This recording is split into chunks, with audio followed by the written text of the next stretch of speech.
বিগত 9 বছরের গণতান্ত্রিক আন্দোলনে মাধ্যমে ছাত্র শ্রমিক জনতা যে ধরনের নির্বাচন চেয়েছিল সেই নির্বাচন জাতি পেয়েছে, কিন্তু সে নির্বাচনের মাধ্যমে যে ধরনের সংসদ চেয়েছিল, সংসদের যে মর্যাদা চেয়েছিল, আজকে যে বিল আনা হয়েছে এই বিল কার্যকর রূপ না পাওয়া পর্যন্ত সংসদের সেই মর্যাদা প্রতিষ্ঠিত হতে পারে না। মাননীয় স্পিকার, আজকে আমি আপনার মাধ্যমে সংসদ নেত্রীকে আমার পক্ষ থেকে, আমাদের দলের পক্ষ থেকে, দেশের ছাত্র শ্রমিক জনতার পক্ষ থেকে জানাই আন্তরিক অভিনন্দন। আজকের এই বিলটি দেরিতে হলো, এই বিল আনার মাধ্যমে আমি একথা বলবো না কারো কাছে নথি স্বীকার করা হয়েছে, আমি অবশ্যই বলবো এই বিল উত্থাপনের মাধ্যমে এবং গতকালের ভাষণের মাধ্যমে, এরও আগে বিএনপির সংসদীয় দলের ঘোষণার মাধ্যমে এদেশের ছাত্র শ্রমিক জনতার আবেগ অনুভূতিকে শ্রদ্ধা জানানো হয়েছে। এদেশের ছাত্র শ্রমিক জনতার তথা সংসদের সকল দলের প্রতি শ্রদ্ধা জানানো হয়েছে, সকল দলের দাবির স্বীকৃতি দেওয়া হয়েছে। মাননীয় স্পিকার, সেই সাথে আমি বিরোধী দলের নেত্রীকে অভিনন্দন জানাতে চাই। আজকের এই ঐতিহাসিক বিল আনয়নের পথ তৈরি করার পেছনে বিরোধী দলের পক্ষ থেকে যে বিলটি উত্থাপন করা হয়েছে সেটাও একটি মাইলস্টোন হয়ে থাকবে, এ বিশ্বাস আমাদের থাকা উচিত। আমি সবিনয় আবেদন করতে চাই আপনার মাধ্যমে, আজকে এই বিল দেরিতে উত্থাপনের ব্যাপারটি ব্যাখ্যা করতে গিয়ে সম্মানিত আইনমন্ত্রী একটি কথা, সুন্দর কথা বলেছেন যে আমরা ধীরে চলি, এক পা সামনে দেই যে তাতে করে পিছনে যেতে না হয়। মাননীয় স্পিকার, সম্মানিত আইনমন্ত্রীর এই কথাটি বাস্তব সত্য হোক, আমরা এটা সকলে অন্তর দিয়ে কামনা করি। আবার যেন সংসদীয় গণতন্ত্র উত্তরণের পর আবার পেছনের কোন ষড়যন্ত্রের কারণে আবার রাষ্ট্রপতি শাসনের দিকে আমাদের ফিরে যেতে না হয়, স্বৈরাচারের কোন জাতাকলে এ জাতির নিষ্পৃষ্ট হওয়ার মতো কোনো পরিস্থিতির আবার সৃষ্টি কেউ করতে না পারে। এ ব্যাপারে বিএনপি সরকারকে যেমন সজাগ সচেতন থাকতে হবে, বিরোধী দলের সদস্যদেরকেও সজাগ সচেতন থাকতে হবে। আমি আপনার মাধ্যমে মহান এই সংসদের সকল সদস্যকেই এ ব্যাপারে অতন্ত্র প্রহরীর ভূমিকা পালন করার আবেদন রাখতে চাই 12 কোটি মানুষের প্রতিনিধি হিসেবে।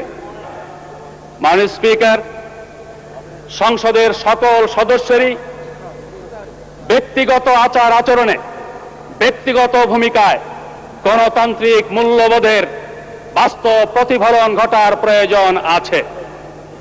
আর সংসদের সকল সদস্য যাতে করে গণতান্ত্রিক মূল্যবোধের প্রতি শ্রদ্ধা প্রদর্শনে সক্ষম হয়, এজন্যে শিক্ষণীয় ভূমিকা জাতি প্রথমে আশা করে সরকারি দলের পক্ষ থেকে। গণতন্ত্রের পূর্ব শর্ত পরমত সহিষ্ণুতা এবং সহ্যগুণ। বিরোধী দলের সমালোচনা সহ্য করার ব্যাপারে সরকারি দল উদাহরণ হিসেবে আমাদের সামনে আসবে, নমুনা হিসেবে আমাদের সামনে আসবে। সেই সাথে জাতি বিরোধী দলের ভূমিকাকেও গঠনমূলক দেখতে চায়, বিরোধী দলের ভূমিকাকেও দায়িত্বশীল ভূমিকা দেখতে চায়।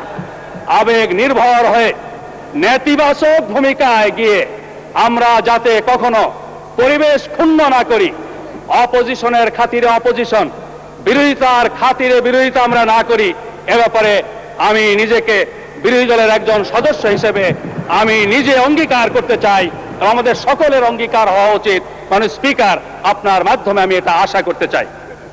মাননীয় স্পিকার, অতীতের ইতিহাস থেকে অবশ্যই আমাদের শিক্ষা গ্রহণ করতে হবে। যে জাতি অতীতের ইতিহাস থেকে শিক্ষা গ্রহণ করে না, সত্যিকার অর্থে সে জাতি তার ভবিষ্যৎকে সঠিক খাতে পরিপ্রবাহিত করতে পারে না, ভবিষ্যতের বংশধরদের জন্য কিছু রেখে যেতে পারে না। কিন্তু ইতিহাসের আলোচনা শিক্ষা গ্রহণের উদ্দেশ্যেই হওয়া উচিত। কোন তিক্ততা সৃষ্টির জন্য অতীতের ইতিহাসের আলোচনা হলে যদি পরিবেশ বিঘ্নিত হয়, আমি সবিনয় আরজ করতে চাই আপনার মাধ্যমে সে ধরনের আলোচনা যেন আমরা সকলেই পরিহার করে চলি। মাননীয় স্পিকার, আমাদের কোনো দায়িত্বহীন ভূমিকার কারণে 9 বছরের সংগ্রামের ফসল এই গণতান্ত্রিক অভিযাত্রা যদি বিঘ্নিত হয়, আবার কোনো স্বৈরাচারের আশার পথ সৃষ্টি হয়, তাহলে আমাদের এই মহান সংসদের সকলকেই জাতির সামনে আসামির কাঠগড়ায় দাঁড়াতে হবে। মাননীয় স্পিকার, তাই আমি আপনার মাধ্যমে সকলের বিবেকের কাছে আবেদন রাখতে চাই, আমাদের সকলের ভূমিকা, সরকারি দলে যারা আছেন তাদের ভূমিকা, বিরোধী দলে যারা আমরা আছি তাদের সকলের ভূমিকা যেন গঠনমূলক ভূমিকা হয়, দায়িত্বশীল ভূমিকা হয়, সকলের সামনে যেন থাকে জাতির স্বার্থ, সকলের সামনে যেন থাকে জনগণের স্বার্থ। আমরা শুরুতেই বলেছি আমাদের দলের পক্ষ থেকে, সত্যিই যদি আমাদেরকে রাষ্ট্রপতি সরকার পদ্ধতির পরিবর্তে সংসদীয় পদ্ধতিতে উত্তরণ করতে হয়, তাহলে বিলটি সরকারি দলের পক্ষ থেকে আসা উচিত। সরকারি দলের পক্ষ থেকে বিল আসা বিলম্বিত হওয়ার কারণে এদিক থেকে বিল এসেছিল। বিল যেদিক থেকে আসুক, এটা পেতে হলে সকলের আন্তরিক সহযোগিতা প্রয়োজন, সকলের একটা সমঝোতার প্রয়োজন।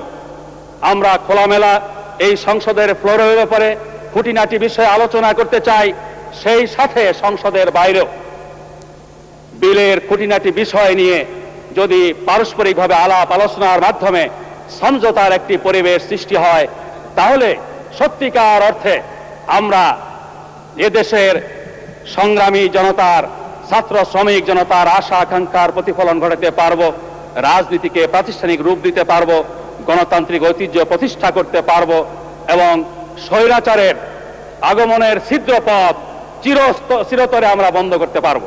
মাননীয় স্পিকার, আমি আপনার মাধ্যমে একটি আরো জবাব করতে চাই, স্বৈরাচারের আগমনের মাধ্যমে সবচেয়ে বেশি ক্ষতিগ্রস্ত হয় ওই সমস্ত রাজনৈতিক দল, যেই রাজনৈতিক দলগুলো জনগণের মধ্য থেকে সংগ্রামের মাধ্যমে প্রতিষ্ঠিত হয়েছে।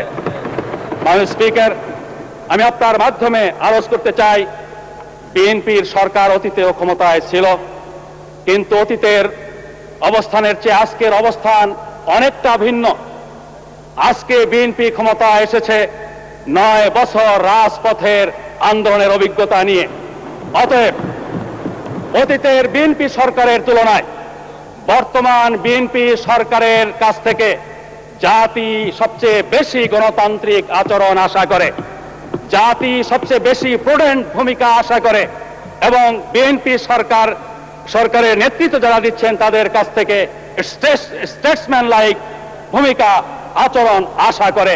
মাননীয় স্পিকার, জাতি সত্যি উপকৃত হবে 9 বছরের সংগ্রামের মাধ্যমে যে দলটি ক্ষমতায় প্রতিষ্ঠিত হয়েছে, যদি সত্যিকারের অর্থে বিরোধী দলকে গণতান্ত্রিক সরকার ব্যবস্থায় যে মর্যাদা দেওয়া হয়, যে মর্যাদা দেওয়ার কথা, সেই মর্যাদা দিতে কার্পণ্য না করে উদারভাবে সেই মর্যাদা দিতে পারে, তাহলে সত্যি আজকে 16 বছর রাষ্ট্রপতি শাসন থেকে 16 বছরের রাষ্ট্রপতি শাসন থেকে গণতান্ত্রিক সরকার পদ্ধতি উত্তরণের ব্যাপারে বিএনপি সরকার যে ঐতিহাসিক ভূমিকা পালন করতে যাচ্ছে, এ দেশকে রাজনৈতিক ইনস্টিটিউশন উপহার দেওয়ার ক্ষেত্রেও বিএনপির ভূমিকা সত্যিকার অর্থেই ইতিহাসে সোনালী আখরে লেখা থাকবে। দেশ জাতি বিএনপি সরকারের কাছ থেকে এই ভূমিকা আশা করে। মাননীয় স্পিকার, ধন্যবাদ আপনাকে, আপনার মাধ্যমে ধন্যবাদ মাননীয় সদস্য জনাব মওদুদ আহমেদ। মাননীয় সদস্য জনাব মওদুদ আহমেদ। মাননীয় স্পিকার, আপনাকে অনেক ধন্যবাদ। মাননীয় স্পিকার, জাতির জন্য আজ এটা একটি ঐতিহাসিক মুহূর্ত। এই কারণে যে 1971 সালের